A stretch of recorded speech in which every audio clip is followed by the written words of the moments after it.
बऱ्याच वेळा ना आपण अशी चूक करतो, मसाले डायरेक्ट डब्यांमध्ये काढून ठेवतो आणि नंतर विसरून जातो की या डब्यामध्ये आपण कोणते मसाले ठेवले होते. माझ्याकडून ही चूक बऱ्याच वेळा झालेली आहे. तर झालं काय, बऱ्याच वेळा मी भाजी बनवताना ना मला कन्फ्युजन व्हायचं की हा मसाला आता कोणता आहे. कारण फक्त एवढंच आहे, डब्यामधून येणं मसाले मी एका छानशा ग्लास जारमध्ये काढायचे आणि नंतर त्यांना लेबल करेल हा विचार करून मी तसंच सोडून द्यायची आणि परिणामी मला आहे ना ज्या वेळेस मसाले वापरायची वेळेस यायची त्यावेळेस मला ते वापरायला कळायचेच नाही. आणि मार्केटमध्ये जे लेबल असतात ना ते खूप जास्त प्राइसी येतात. मग मी काय केलंय माहिती का, मी तुम्हाला ना मी जसं लेबल करते ना बरण्यांना तेच तुमच्यासोबत शेअर करते. आता माझ्याकडे ना जेवढ्या मोठ्या साईजची सेलो टेप असेल ना जी की ट्रान्सपरंट असते ती तेवढ्याच साईजचा मी पेपर कट करून घेते. बघू शकता तुम्ही माझ्याकडे रेग्युलर जी सेलो टेप आहे ना ती आहे आणि त्याच साईजचा मी एक छोटासा पेपर कट करून घेतलाय आणि त्यावरती मी लिहून घेते की यामध्ये मी कोणता मसाला ठेवलाय किंवा दुसऱ्या कोणत्या बरण्यांवरती मला लेबल लावायचं असेल तर मी अशाच पद्धतीने ते लेबल लावून घेत असते. आता हा पेपर आहे ना मॉइश्चर लागून खराब होऊ नये म्हणून यावरतून आपण सेलो टेप लावून घ्यायचा, जेणेकरून हे वॉटरप्रूफ सुद्धा होईल. आणि दोन्ही साईडनी ना थोडीशी एक्स्ट्रा साईड्स ठेवायची, जेणेकरून ते आपल्याला बरणीवरती स्टिक करायला सोपे जातील. आता माझ्याकडे ना ही बरणी आहे, तुम्हाला मी दाखवते. तर याच्यावरती मी थोडासा एक्स्ट्राचा सेलो टेप आणि जे हे आहे तुम्ही व्हिडिओमध्ये बघताय तसं असं मी हा लेबल करून घेत असते.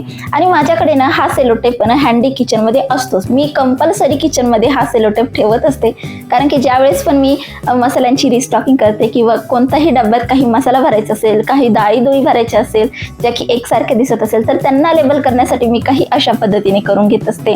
आणि खरं सांगते, जेव्हापासून मी असं लेबलिंग करायला लागले ना तेव्हापासून आहे ना माझी सगळी कामे ना अगदी सुरळीत व्हायला लागली. बाकीची नाही, पण मसाल्यांच्या बाबतीत तर मात्र सगळी व्यवस्थित होतात. आता ही माझी सगळी मसाल्यांची बरणी आहेत, तुम्ही बघू शकता. सगळ्यांना मी छान असं लेबल करून घेतलेलं आहे आणि फ्रीजमध्ये मी यांना स्टोअर करून घेत असते. आता हे जे लेबल मी तुम्हाला सांगितलं ना यामध्ये आपल्याला फक्त सेलोटेपचा खर्च येतो, जे की 5-10 रुपये जेवढा असेल तेवढं, आणि त्याच रुपयामध्ये आपलं हे छान असं लेबल तयार होऊन जातं. महत्त्वाचं म्हणजे वॉटरप्रूफ सुद्धा आहे आणि इझिली निघून सुद्धा जातं आणि डाग सुद्धा पडत नाही बरण्यांवरती. तर हा हॅक तुम्ही नक्कीच ट्राय करू शकतात.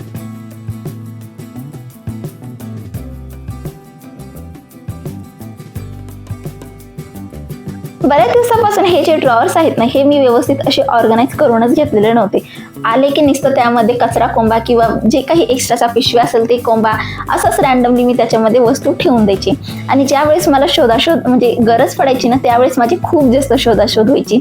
त्यामुळे ना मी हे 2 जे ड्रॉवर्स आहेत ना माझ्याकडे, हे 2 ड्रॉवर्स आहे ना मी व्यवस्थित ऑर्गनाईज करून घेणार आहे. आज मी ठरवूनच घेतलेलं होतं. त्यातून एक ड्रॉवर मी ना स्पेशली ना जे काही माझ्याकडे छोटं मोठं सामान आहे किंवा खाली झालेले जे काही बरण्या आहेत ज्या की मला सामान स्टोअर करण्यासाठी लागतात, तर ते स्टोअर करण्यासाठी मी एक ड्रॉवर वापरणार आहे. आणि दुसरा ड्रॉवर तो मी ना स्पेशली ना माझं जे काही देवपूजेचं सामान आहे ना ते स्टोअर करण्यासाठी वापरणार आहे. कारण देवपूजेचं सामान जर म्हटलं ना त्यामध्ये ना अगदी छोट्या वस्तू येतच असतात आणि त्या वस्तू जर आपण इकडं तिकडं ठेवून दिल्या ना तर ज्या वेळेस आपल्याला गरज आहे त्यावेळेस ते व्यवस्थित ॲक्सेसिबल राहतच नाही. हे माझ्याकडून बऱ्याच वेळा झालेलं आहे. त्यामुळे यावेळेस मी ठरवूनच घेतलं होतं की आपल्याला एक ड्रॉवर तरी असा ठेवायचाच आहे. बरं असो, हे ड्रॉवर मी छान असे क्लीन करून त्यामध्ये ना पेपरची लायनिंग टाकून हे व्यवस्थित असे ऑर्गनाईज करून घेतलेले आहे. तुम्हाला सुद्धा मी फायनल ऑर्गनायझेशन दाखवते. आता त्यामधून हा जो ड्रॉवर आहे ना या ड्रॉवरमध्ये ना मी जे काही एक्स्ट्राच्या छोट्या मोठ्या गोष्टी आहे त्या ठेवलेल्या आहे आणि सोबतच ज्या काही खाली झालेल्या बरण्या आहे त्या सुद्धा मी इथेच ठेवलेल्या आहे, जेणेकरून ना ज्यावेळेस मला त्यांची गरज पडेल तर इथून मी त्यांना इझिली ॲक्सेस करून घेईल. आणि हा जो दुसरा ड्रॉवर आहे मी तुम्हाला सांगितलं होतं यामध्ये मी सगळं देवपूजेचं सामान ठेवेल आणि तसंच मी याला ऑर्गनाईज केलेलं आहे. माझ्याकडे हे छोटे छोटे डबे असेच उरून होते, म्हणजे ते असेच उरलेले होते. तर त्यामध्ये मी ना हळदी, कुंकू, चंदन आणि जे काही अक्षता असते ना असं ठेवले आणि बाकीचे जे काही अगरबत्ती, धूप, एक्स्ट्राचे दिवे आणि सोबतच जे काही पुस्तकं वगैरे असतात ना तर ते सगळं मी यामध्ये छान असं ऑर्गनाईज करून घेतलेलं आहे.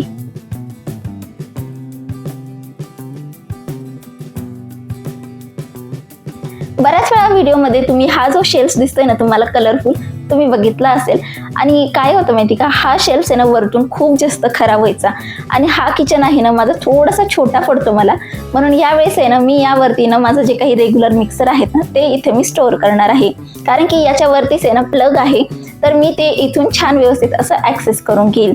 तर याला ऑर्गनाईज करण्यासाठी मी इथे यावरती एक नॅपकिन ठेवले, जेणेकरून हे छान असं डस्टपासून प्रोटेक्टेड राहील. वरतून मिक्सर ठेवले आणि असं काही मी हा सेल सुद्धा छान असा ऑर्गनाईज करून घेतलाय. आता तुम्ही म्हणाल कोपऱ्यातच देवघर आहे, तर मला इथे ना थोडंसं मागं पुढं करून ॲडजस्ट करून हे देवघर सुद्धा ॲडजस्ट करून घ्यावं लागेल.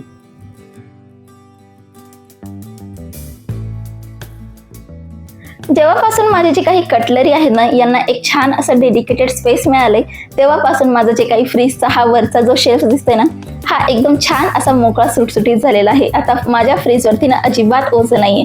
तर यावेळेस मी ठरवूनच घेतलं होतं, जे काही फ्रीजचा वरचा एरिया आहे ना, आपण खूप जास्त ओझं तर नाही ठेवायचं, पण छान हलकंसं तरी आपण डेकोरेट नक्कीच करून घेऊया. कारण की हाच एक एरिया आहे ज्यामध्ये मी ना थोडंफार तरी डेकोरेशन करू शकते. आणि आपण ज्यावेळेस किचनमध्ये थोडं तरी असं डेकोरेशन करतो ना, तर किचन जिवंत राहिल्यासारखं आपल्याला वाटतं. आणि सगळ्यात महत्त्वाचं म्हणजे किचनमध्ये ना आपला ना दिवसातून कमीत कमी ना 4 ते 5 तास आरामात जातात. त्यामध्ये आपण दिवसभर राबतच असतो. त्यामुळे ना मला तरी वाटतं की बाकीचं घर कसंही असो, किचन मात्र अगदी टापटीप दिसलंच पाहिजे. त्यामुळे ना मी सगळ्यात जास्त भर ना माझं किचन ऑर्गनाईज करण्यावरती खूप जास्त देत असते. तरी मी खूप जास्त असे फालतूचे ऑर्गनायझर वगैरे काही खरेदी केलेले नाहीये, पण विचार चालू आहे की थोडेफार फंक्शनल असे ऑर्गनायझर मी नक्कीच परचेस करेल. आणि हो, ते सुद्धा मी तुमच्यासोबत नक्कीच शेअर करेल. आता धुळीपासून आहे ना फ्रीज प्रोटेक्ट करण्यासाठी मी वरतून असं फ्रीज कव्हर टाकलेलं आहे. आता हे जे फ्रीज कव्हर आहे ना खूप जास्त जुनं आहे. म्हणजे माझं नवीन लग्न झालं ना त्यावेळेस मी हा फ्रीज कव्हर घेतलेलं होतं. म्हणजे जवळपास 3 ते 4 वर्ष हे चाललेलं आहे. पण आता याला आहे ना रिटायरमेंटवर आणायची वेळ झालेली आहे, कारण की याची थोडीशी डॅमेजिंग वगैरे व्हायला सुरुवात झालेली आहे. तर लवकरच मी एक छान अशा फ्रीज कव्हरमध्ये इन्व्हेस्ट करेल, बघू आता. पण आता सध्या याच्यानेच मी काम दाखवून घेतोय. आता हा जो टॉपचा जो शेल्फ आहे ना फ्रीजच्या वरचा, याला मी ना डेकोरेट करण्यासाठी ना इथे थोडंफार असं काहीतरी डेकोरेटिव्ह ठेवणार आहे. तर त्यासाठी इथे मी छान अशी एक प्लेट ठेवलेली आहे आणि यावरती ना माझे थोडेफार जे काही डेकोरेटिव्ह पीसेस आहे ना, जसं की प्लांटर आणि सोबतच सेरामिकचे जे काही माझ्याकडे प्लांट्स आहेत, पॉट आहे, ते इथे मी ठेवणार आहे. आता हे जे छोटे छोटे पॉट आहेत ना, हे खूपच सुंदर आहे आणि एक कलर ॲड करण्याचा प्रयत्न करतो, म्हणून हे छोटेसे पॉट मी इथे ठेवलेले आहे. आणि थोडीशी ग्रीनरी ॲड करण्यासाठी एक आर्टिफिशियल प्लांट आणि सोबतच एक नॅचरल प्लांट सुद्धा इथे मी ठेवलेला आहे. आणि काही अशा प्रकारे मी माझा फ्रीजचं कॉर्नर इथे छान असं ऑर्गनाईज करून घेतलेलं आहे.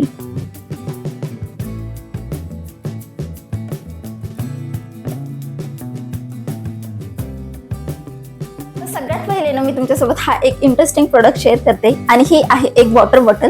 आता तुम्ही म्हणाले याच्यात काय मोठी गोष्ट आहे, तर आता सध्या ना उन्हाळा सुरू झालाय आणि उन्हाळा सुरू झाल्यानंतर आपल्याला माहितीये थोडंफार जरी अंतरावर जायचं असेल तर आपल्याला एक पाण्याची बॉटल कॅरी करावीच लागते. आणि प्लास्टिकची बॉटल किती हेल्दी आहे हे तुम्हाला माहित आहे, मला काही वेगळं सांगायची गरज नाहीये. तर अशा वेळेस ना तुम्ही छोटीशी अशी ना स्टीलची बॉटलमध्ये नक्कीच इन्व्हेस्ट करू शकता. तर तशीच ही बॉटल आहे.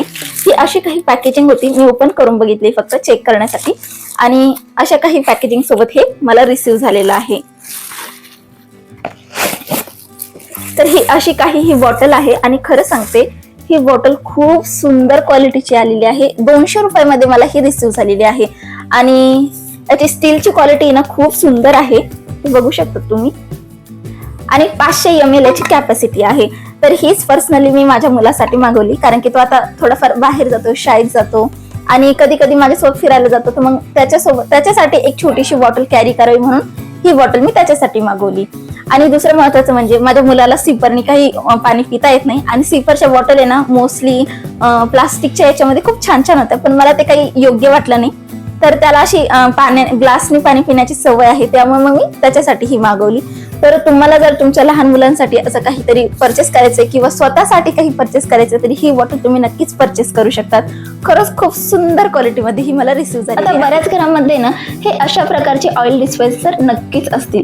माझ्याकडे ही 2 होते, पण एक त्यातनं फुटून गेलं आणि एकच उरलेलं आहे. तर यावरती जे काही नोझल्स येतात ना, हे आपल्याला व्यवस्थित असे क्लीन करता येत नाही आणि कालांतराने हे खूप जास्त खराब होतात आणि थोडेफार आहे ना हे असे तेलाने चिकट सुद्धा होतात, त्याच्यावरती धूळ वगैरे बसते, तर खूप जास्त अनहायजेनिक सुद्धा वाटतात. त्यामुळे ना मी यासाठी ना मिशोवरून आहे ना एक्स्ट्राचे असे नोझल्स ऑर्डर केलेले आहे. तर हे मी ना अगदी 80 रुपयामध्ये 4 नोझल्स मला रिसीव्ह झालेले आहे आणि बघू शकता नोझल्सची क्वालिटी सुद्धा खूप छान आहे. एक नोझल्स कमीत कमी आपण जर फ्रिक्वेंटली वापरत असेल ऑइल बॉटल, तर एक नोझल्स आपल्याला 1 ते 2 महिना आरामात चालले जातील. पण ही जी बॉटल आहे ना, ही माझी मस्टर्ड ऑइलची बॉटल आहे, जे की मी खूप जास्त वापरत नाही, कधी मधीच वापरते. म्हणून ही बॉटलचं जे काही एक नोझल्स आहे मला कमीत कमी 3 ते 4 महिने आरामात चालले जातात आणि फ्रिक्वेंटली डस्टिंग वगैरे करत असते, त्यामुळे यावरती खूप जास्त अशी धूळ वगैरे काही बसत नाही. तर फायनली माझं हे जे काही नोझल्स आहे हे मी व्यवस्थित बसवून घेतलेले आहे आणि तुम्हाला हे नोझल्स हवे असतील ना तर मी खाली डिस्क्रिप्शनमध्ये लिंक देत आहे, तिथून तुम्ही नक्कीच चेकआउट करू शकतात. आणि बघू शकतात आपली छान अशी ही बॉटल सुद्धा नव्यासारखी तयार झालेली आहे. आता या घरामध्ये ना मला चाव्या ठेवण्यासाठी असे डेडिकेटेड स्पेस किंवा हुक अजिबात नव्हता, तर त्यासाठी मी ना हे असं की चेन म्हणजे की होल्डर ऑर्डर केलेलं आहे. हे मी अगदी 67 रुपीजला ऑर्डर केलेलं आहे आणि याची क्वालिटी वगैरे ना अगदी छान अशी रिसीव्ह झालेली आहे. व्हायब्रंट कलरमध्ये हे रिसीव्ह झालेलं आहे आणि माझ्याकडे ना ड्रिल वगैरे नको करायला म्हणून मी अशा प्रकारचे हे हुक्स होते माझ्याकडे, हेच मी इथे वापरलेले आहे. तर इथे असे हुक्स दिलेले आहेत, म्हणजे असे खिळ्यांसारखं त्यांनी होल दिलेलं आहे. तर यावरतीच आपण हे व्यवस्थित असं हँग करून घेऊ. तर त्यासाठी ना इथे मी ना व्यवस्थित असं मार्क वगैरे करून घेतलंय की हे भिंतीवरती सरळ कुठे राहील. मार्क करून घेतल्यानंतर आहे ना यावरती जे काही माझ्याकडे हुक होते ना ते मी इथं अटॅच करून घेतले आणि ह्यावरती हे की होल्डर मी व्यवस्थित असं स्टिक करून घेतले. आता हे जे हुक असतात ना हे खूप छान काम करतात. फक्त एवढंच आहे, लावल्यानंतर कमीत कमी अर्धा ते 1 तास हे आपल्याला असेच सोडून द्यावे लागतात, जेणेकरून यामध्ये जे काही एअर बबल्स आहेत ते सुद्धा व्यवस्थित निघून जातात आणि हे भिंतीला छान असे होल्ड करून ठेवतात. तर हे मी ना लावून घेतलेले आहे आणि कमीत कमी 1 तासासाठी मी हे असं सोडून देईल आणि त्यानंतर यावरती मी माझ्याकडे जेवढ्याही काही चाव्या आहेत त्या इथे छान अशा ऑर्गनाइज करून घेईल.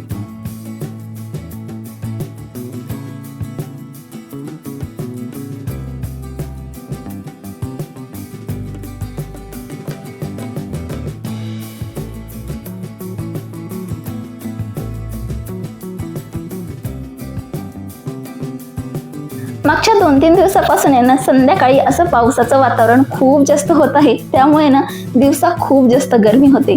बरं असं संध्याकाळी मात्र ना खूप छान असा गार वारा चालू होता. संध्याकाळी म्हटलं एक मस्त गरमागरम चहा होऊन जावा म्हणून मी इथे ना दूध वगैरे ऑर्डर केलेलं होतं, तेच येथे व्यवस्थित तापून मस्तपैकी चहाचा आनंद घेते. तर आज मी ना बरेचशी कामं केली जे की माझं घर व्यवस्थित फंक्शनल आणि ऑर्गनाइज करून घेतलेली आहे. तर आजचा व्लॉग मी इथंच संपवते. कसा वाटला आजचा व्लॉग मला कमेंट सेक्शनमध्ये नक्कीच कळवा. भेटूयात अजून एका इंटरेस्टिंग व्लॉगसह. आणि हो, कसा वाटला आजचा व्लॉग मला कमेंट सेक्शनमध्ये नक्कीच कळवा. महत्त्वाचं म्हणजे चॅनलवर नवीन असाल तर आपल्या चॅनलला सबस्क्राईब करायला अजिबात विसरू नका. पुन्हा भेटूयात. Bye bye.